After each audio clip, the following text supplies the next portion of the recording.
Good evening. This is Crime Classics.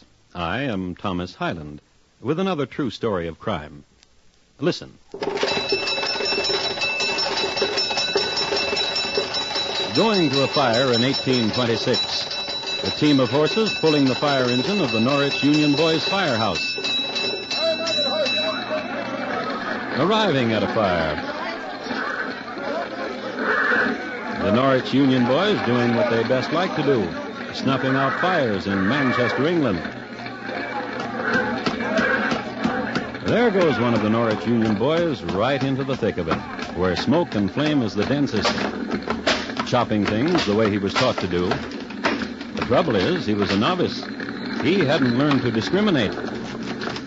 Help me! Help me! Yes, sir. Tonight, my report to you on James Evans, fireman. How he extinguished a human torch. Crime Classics, a series of true crime stories taken from the records and newspapers of every land, from every time. Your host each week, Mr. Thomas Hyland, connoisseur of crime, student of violence, and teller of murders. Now, once again, Mr. Thomas Hyland.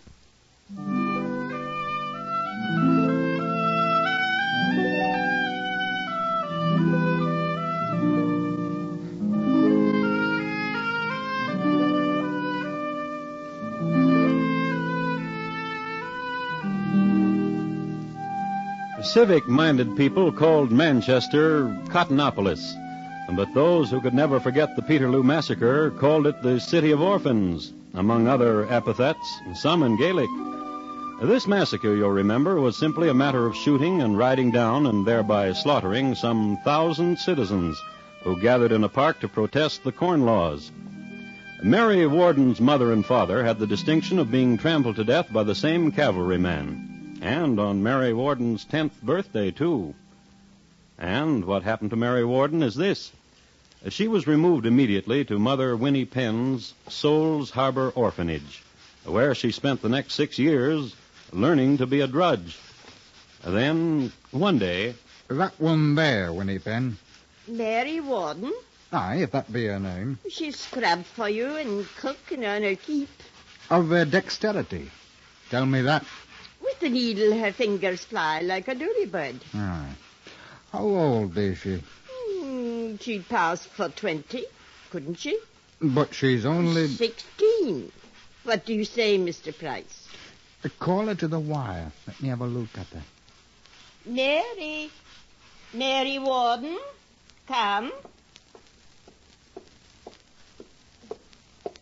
Stop twisting your hair, Mary, and stand you still. Here's a gent thinking of taking you away from us. Would you like to go with me, child? Child? Shy, ain't we today, Mary? Well, come you here. Bend your head close, and I'll tell you a thing that'll take away your shyness. No. Mary. You old crow. Fit for the stage she is. Ah, Mary. We'll miss her. I bend my head close. You'll try to stretch my ear from my head. You old golly knacker.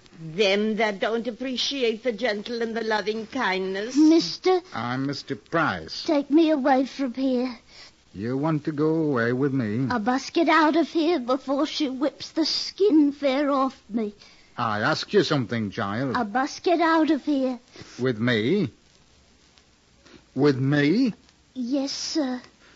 Winnie Penn. Them that don't appreciate... She wants to go with me. £20, same as the rest. £20? Well, that's more than I... Oh, I want to go away, sir. With you, sir. I wouldn't go with anybody else. Do you now? Oh, do you now? Oh, yes. Yes.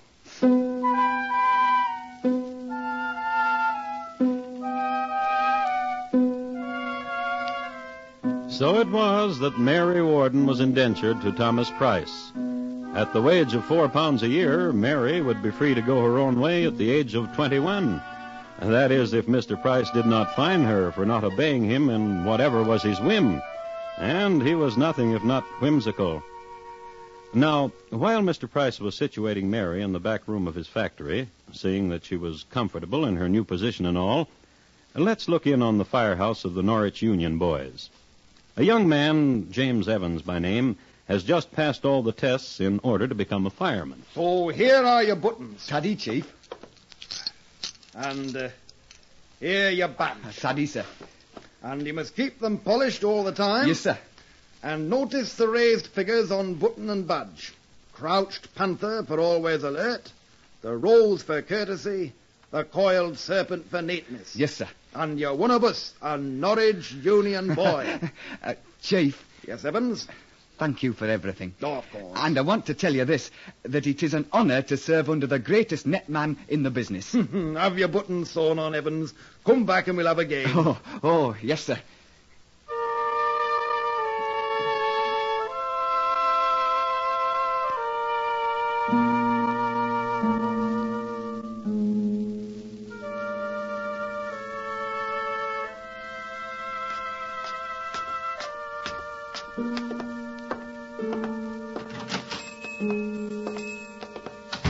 Do you... Of course we do.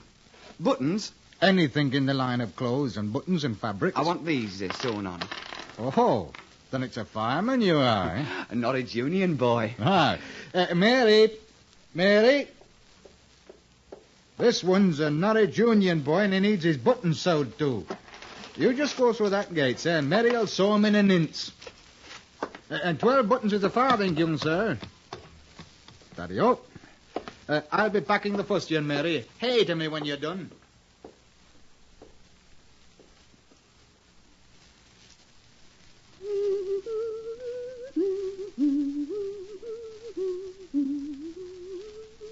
Oh, Taddy for picking up for me.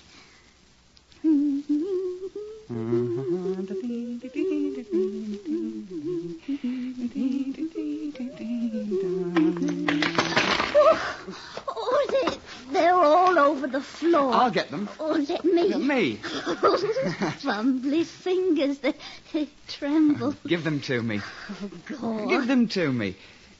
Oh, they're chill. And your hands so warm. Then meet me. Tonight, where the River Medlock turns left past Crowley's Landing at 12 o'clock, you want me to sneak out, do you not? Does not your father let you... Oh, my father. I'm an indentured servant, I am. Oh, my.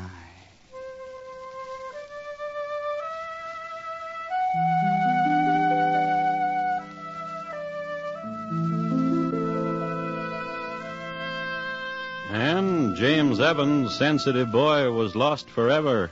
This poor and beautiful girl no better than a slave. And all day long his hands felt the touch of her hands. And all day long he remembered the scent and texture of her golden hair as she leaned to bite off the thread. Suddenly life became complicated. A life that before this meeting had only poles and nets and ladders and hooks and solidarity meetings and hoses and hound mascots. Now suddenly there was a woman. That night by the river... How did you get out? As he slept, I stole keys from him. Poor Mary. Poor Mary. And what will you do for your poor Mary? My poor Mary? For I am yours. What shall I do for you? Go to him who's bought me and offer him the price he paid. Pay off your indenture? £20. Oh, Do you have all that much money? it's all I have. Oh, then you'll be penniless and I will. But with our love, we'll be richer than that dicky harness. Yes. And I have a good job. And I'll make you a good home. Well, then put your hand in mine. Mary. Pretend Pretend what? that I have paid Mr. Price, and you no longer belong to him, and that your fancies are free, yet you can think of no one but me. Oh, Mary. I cannot pretend it when it's reality. Tomorrow, I will go to him. Then perhaps tomorrow It will be reality.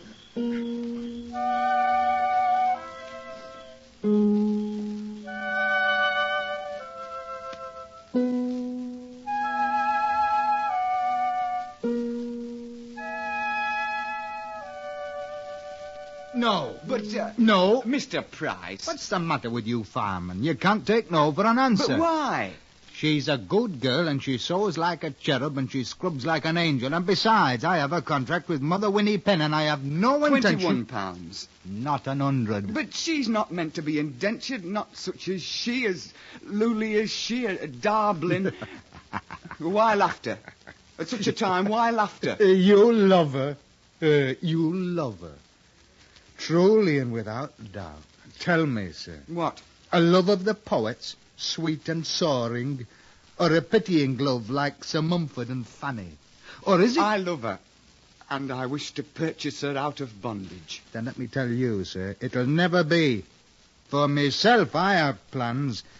When she can sew nimbly as I like, and when she cooks with smiling skillet as I like, and she keeps house in her manner neatly, then I could do worse than to take her as a wife.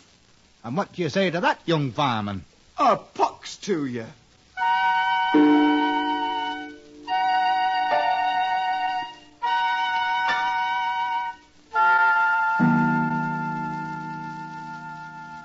A pox to him. That's exactly what I told him. He wants to marry me. That's exactly what he told me. I wouldn't marry him if he were Lord Duncan and all his birds. Well, then here's what he could do. Simply keep you indebted to him for as long as he wants, by fines, by whatever. I'd go to the courts. And they would uphold him and not you. Then what will you do for me? Pretend. What? There's a world, a wonderful world when you pretend. Then anything can be yours for as long as you pretend. James. I do it all the time. James. I pretend that you are mine. Pretending is... James, when I leave you, when I return to my straw in the draught, shall I pretend it's a palace bed warmed by a fire of burning oak? And shall I pretend that Mr. Price is a prince? What would you have me do? Oh, rid me of him. How? You have your buttons, James. Yes, I have. Therefore you have a good head upon you and a strong back. I'm a Norwich Union boy. Oh, yes, you are. Then make a plan and follow it. Rid me of him. I will. Swear it? I swear it. Oh, James. Yes? Let's pretend there is no Mr. Price. Let's pretend I'm free for a while. For a little while.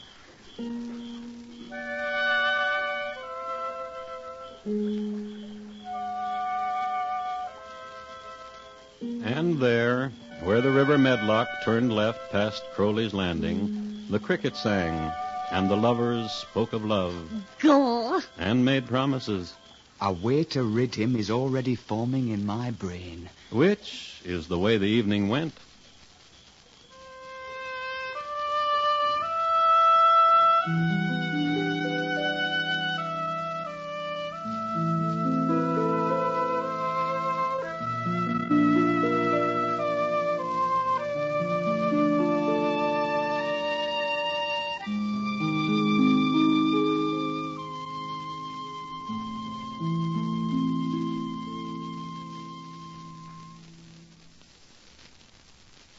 You are listening to Crime Classics and your host, Thomas Hyland.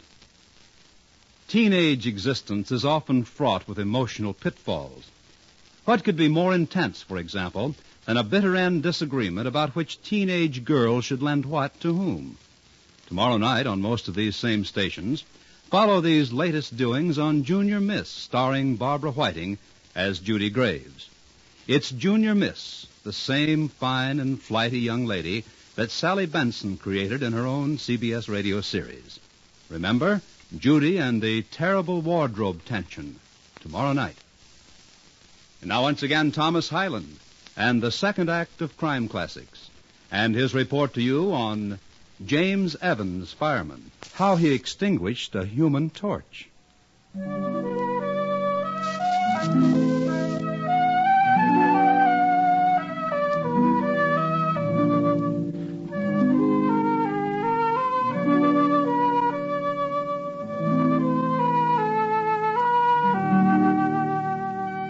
To settle any arguments, it was Vanderheide who in 1670 invented the hose.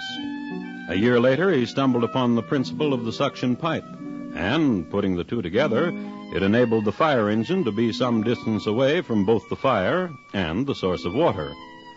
Before Vanderheide, fires were fought with squeezing streams of water from leather bags. It should be said that in this era, things mostly burned to the ground. In the era we are concerned with, the 1820s, the city of Manchester depended upon 3 Newsham fire engines, manned by 3 fire companies, respectively.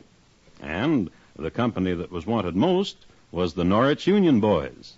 And the most recent recruit of this crack company was a crack youth named James Evans. He knew a lady on Bent Farthington Street who sold ducks. Here's a plump one, James, lad. Enough meat and fatty on him for bread and spooning. Sophie? Pluck him for you before you can say Jack Renison. Saved him for you, I did, knowing as how you likes your bird come Friday. Sophie? What you want, James, lad? A favour. No, what could a handsome lad like you be wanting, with 12 buttons a-gleam and a badge a-shining? What could you be wanting, lad? There's a girl. Ah, then you'll be needing another duck, and you have no money to pay poor Sophie. And you're going to stand and wheedle and make poor Sophie... Isn't that at all? And you don't want something from poor Sophie, and for which you're not going to pay her. The fact is, what I want, I'm going to pay you. Good boy. There's a girl, and she's indentured to Mr. Price. Now, which Mr. Price be that be? The cloth man in Marsden Square. Know him? Boy's a pigeon now and about. Go to him, Sophie, and ask whether you can borrow this girl of his, this Mary Warden, for the day. For some work you need done.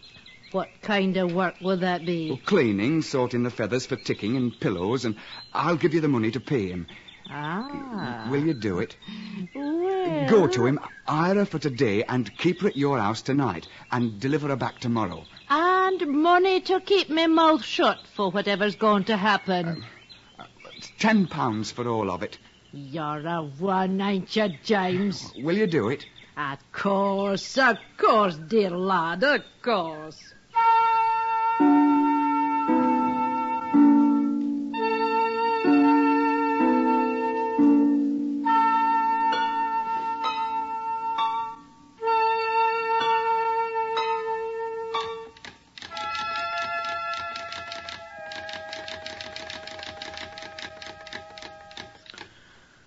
Now then, you see how it's done? Yes. Let's see you do it. Now, here's the cloth. Put the thread through here and here, then loop over, then through here and here, loop, then right through here, and the machine is ready to sew. Now, you do it, Mary. Well, I want to, Mr. Price.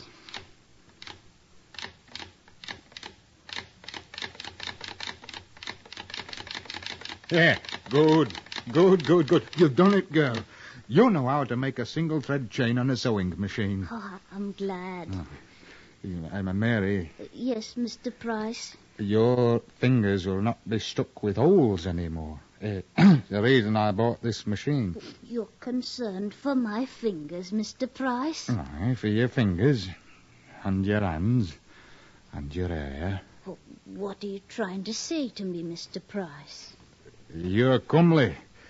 I noticed this first when you were behind the wire at Mother Winnie Penn's. Oh, but I'm just an indentured maid, sir. And the way you speak to me, as if I were a maid who's being wooed. Oh, Mary. Ducks and pigeons. Wants none today. Aye, now, Mr. Price. Aye, now, lass. Good morrow, Auntie Sophie, and we've meat enough without your birds, but tarry off. But I didn't climb these stairs for just a selling. No, indeed. Hello, lass. Hello. I heard that you were a one for cleaning. Oh. What's this? I need a cleaning girl, I do. Oh. And of money to pay for her.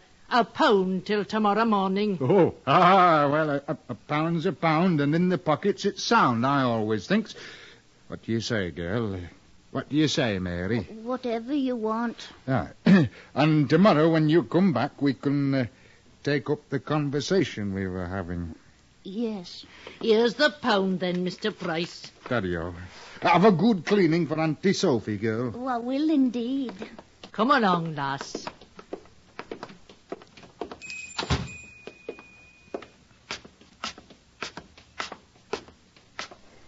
Auntie Sophie, Yes, lass. James Evans sent you to me La. to take me away for a night and a day. La. Oh, he's a one, isn't he? La. Oh, him and his 12 brass buttons. Oh, my. I sewed them all on, all of them. Oh, my. Ducks and pidgeys, pidgeys and ducks, oor-my,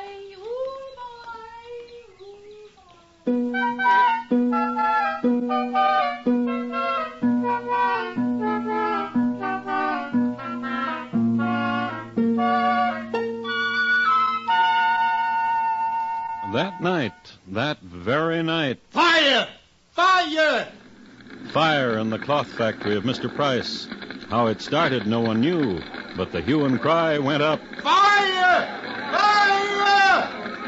And there was flame and smoke and shouts of alarm. And first on the scene, you guessed it, the Norwich Union Boys. And first running up the steps, you guessed it, James Evans, axe in hand. First in the factory loft. The vision obscured, he went to work. Very good boy with the axe. Help me! Help me! Mr. Price? I've caught on fire! Help me! Where are you? Help me! Help me!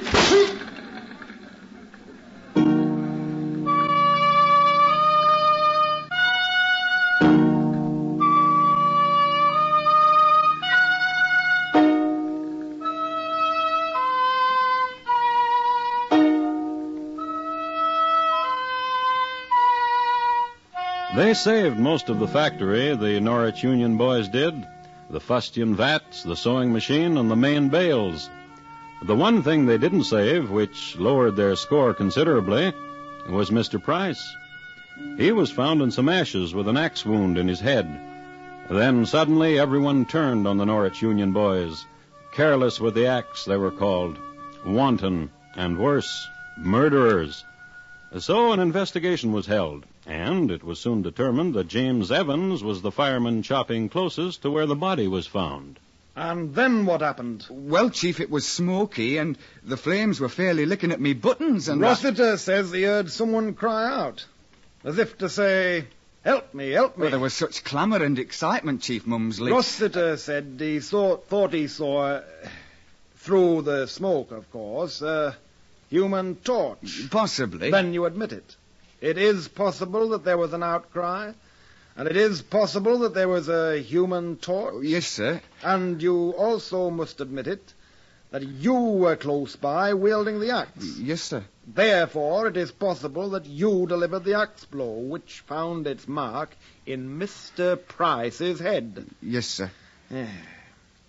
There is a noise, you know. A nasty noise. People speak of the Norwich Union Boys and sneer. People speak of wanton murder. Yes, sir. Therefore, for the good of the Norwich Union, you understand, therefore I must report this to the police and hand you over to them. Sir? Yes? It was an accident. Oh. I admit I felled Mr. Price. Oh, no. I thought he was a flaming bale of rags. Oh, no. And I struck at the bad part to chop it apart from the good part, as I'd been taught. No. I must tell you, sir, I put out the fire. If the fire happened to be a human torch, and I could not know it then, if it happened to be a torch, well, sir, I put it out as I'd been taught. Oh, no.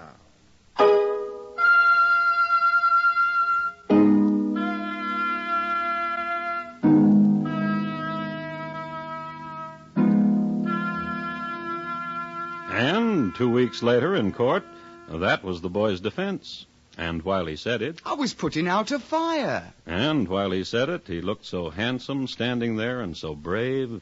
12 brass buttons and his shining badge, with a shaft of morning sun twisting through his curls, the stance he took, he seemed somehow a symbol, as if he stood between a hungry fire and a helpless child. And if he had but to wish it, the fire would go out like that. As a matter of fact, just after the jury brought in the verdict, the judge made a statement. I must commend the gentlemen of the jury for the verdict they have rendered. Not guilty, they have said. James Evans, approach the bench. Closer, boy.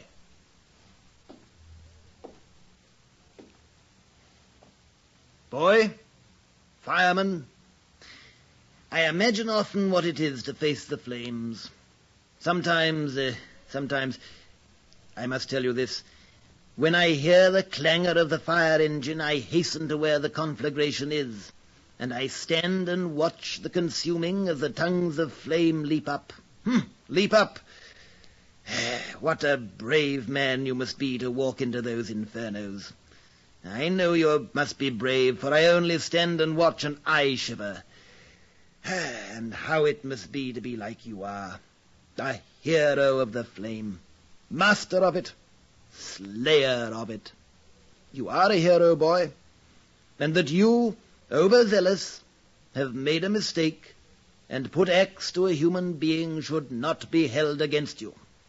If you will approach yet closer, I will shake your hand.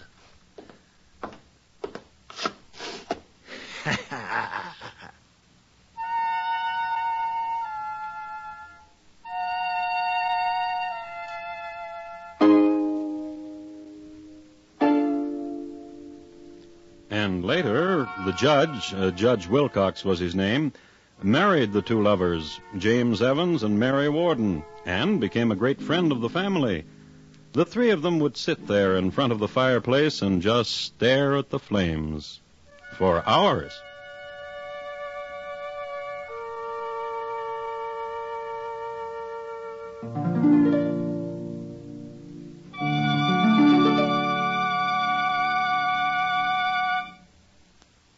In just a moment, Thomas Hyland will tell you about next week's crime classic. James Evans, tonight's crime classic, was adapted from the original court reports and newspaper accounts by Morton Fine and David Friedkin. The music was composed and conducted by Bernard Herrmann. And the program is produced and directed by Elliott Lewis. Thomas Hyland is portrayed on radio by Lou Merrill. In tonight's story, Alistair Duncan was heard as James, Betty Harford as Mary, and Ben Wright as Mr. Price. Featured in the cast were Paula Winslow, Florence Walcott, and Richard Peel. Bob Lamont speaking. And here again is Thomas Hyland. Next week, Rome, Italy, in the year 1500. At that time, a girl's brother did her a favor, a big favor, but it wasn't easy. It's listed in my files as Cesare Borgia, his most difficult murder. Thank you. Good night. We can tell you in a great many words, or in just 3 words, what makes CBS Radio News first and foremost with most Americans. Let's do it the short way this time. Those 3 words, or names rather, are Murrow, Thomas, and Trout, because Edward R. Murrow, Lowell Thomas, and Robert Trout are just 3 of the reporters you hear regularly at the Star's address. Because America knows and trusts these men and the great CBS Radio newsroom that backs them up with a worldwide network of reporting, America listens most to CBS Radio for its news, as well as its entertainment.